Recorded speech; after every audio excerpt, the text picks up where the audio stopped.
नमस्कार मित्रों, मैं हूं डॉक्टर उमाश्री और मैं अपने यूट्यूब चैनल में आपका स्वागत करती हूं। मित्रों, सासू ननद अगर बात बात पर कमेंट मारे, ताने दें तो आप क्या करें। कई लोग ताने देने में बहुत मास्टर माइंड होते हैं, मास्टर होते हैं और उनको बड़ा मज़ा आता है लोगों को। हमारे राजस्थान में बोलते हैं चूटिया भरना। चूटिया भरना मतलब बटका भरना। बटका भरना मतलब हाथ से लेके चिकोटी काटना। तो इस तरह से ये एक साइलेंट, जिसको बोलते हैं, एक वार होता है जो अक्सर उसी को समझ में आता है जिस पर बीतती है, और दूसरों को पता भी नहीं चलता, भनक भी नहीं चलती है कि किसी पर क्या हुआ है। कई बार तो बहुओं को की सहनशीलता की बहुत हद हो जाती है, वो अब इतने तनाव में आ जाती हैं कि उनका ब्लड प्रेशर तक कई बार हाई हो जाता है। लेकिन सासू और नंदों का इससे कोई फ़र्क नहीं पड़ता, उनको कोई फ़र्क नहीं पड़ता, क्योंकि वो उन्होंने कभी बहू को इंसान ही नहीं समझा। तो ऐसी सासू और नंदों के साथ आपको क्या करना है, आज के वीडियो में यही आपको बता रही हूँ। और इसके अलावा आप किसी और विषय पर भी जानकारी चाहते हैं तो मुझसे आप कमेंट में ज़रूर भेजिए मेरे पास में, तो ज़रूर मैं उस पर भी वीडियो बनाऊंगी मित्रों। तो आइए मैं आपको आज बताती हूँ कि ऐसे सासू नंदों के साथ में आप क्या करें। देखो, कमेंट मारना मानसिक विक्षिप्तता का द्योतक है। जो बहुत फ्रस्ट्रेटेड इंसान होता है, जो ज़िंदगी में उस मुकाम को नहीं पा सका, वो किसी न किसी तरह से खुंदस निकालता है। इसके अलावा कई लोग बहुत लालची होते हैं। कई बहुएँ बहुत सारा सामान नहीं लेकर आती हैं पीहर से, तो भी ज़िंदगी भर ताना सहती रहती हैं सासू और नंदों का।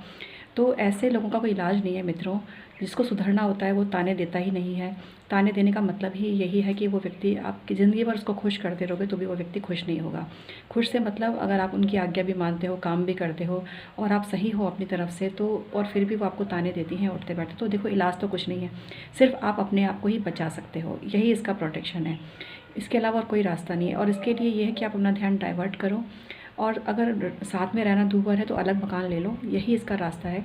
और अगर आप जॉइंट फैमिली में भी रहते हो, वैसे तो अपनी तरफ से देखो संबंध निभाने की पूरी कोशिश करनी चाहिए। मैं कभी भी इस बात का पक्ष नहीं लेती, पक्षधर नहीं हूँ कि आप रिश्तों को तोड़ें, और ये वैसे परमानेंट सॉल्यूशन भी नहीं है। लेकिन जब इसकी जो, जिसको बोलते हैं कि प्रभाव आपकी मानसिकता पर पड़ रहा है, आपकी ज़िंदगी पर पड़ रहा है, और बहुत तरह के संकट आपके जीवन में आ गए हैं, जीना दूभर हो गया है इन लोगों की वजह से, तो आप अलग हो जाओ। अगर हस्बैंड साथ ना दे तो आप बिल्कुल अलग हो जाओ, स्वयं अलग हो जाओ। अगर हस्बैंड को प्यार होगा तो वो आपका साथ देगा। और देखो, ऐसा हस्बैंड भी किसी काम का नहीं है जो इस मुश्किल परिस्थिति में भी आपका साथ ना दे। तो एक बार अपने मन को समझाओ और प्यार के में पागल होकर, प्यार के वशीभूत होकर ज़िंदगी के असली स्वाद को मिस मत करो। क्योंकि ज़िंदगी जो है ना, सिर्फ ये प्यार, रोमांस और ये सब चीज़ें नहीं है, ज़िंदगी इससे बहुत ऊंची है। तो इस दायरे से थोड़ा निकलना सीखो। कई बार लड़कियां बहुत कमज़ोर हो जाती हैं, उनको लगता है मैं तो अपने पति के बिना नहीं जी सकती हूँ और सास ननद के ताने सहती हूँ। तो ऐसा करके तो आप बढ़ावा देते हो इस चीज़ को। तो वैसे तो देखो, गलती अगर आपकी तरफ से है तो उसको सुधारो, लेकिन अगर गलती आपकी तरफ से नहीं है और फिर भी सासू नंद आपको ताने दे रही है, तो सबक सिखाने के लिए ही, झूठ मूठ की तरह ही की वजह से ही आप कुछ टाइम अलग रहो। आप 5-6 महीने भी अलग रहोगे तो हस्बैंड को आपके प्यार की कद्र होगी और वो ज़रूर आपके पास आएंगे। आज का वीडियो समाप्त करती हूँ। बहुत बहुत धन्यवाद।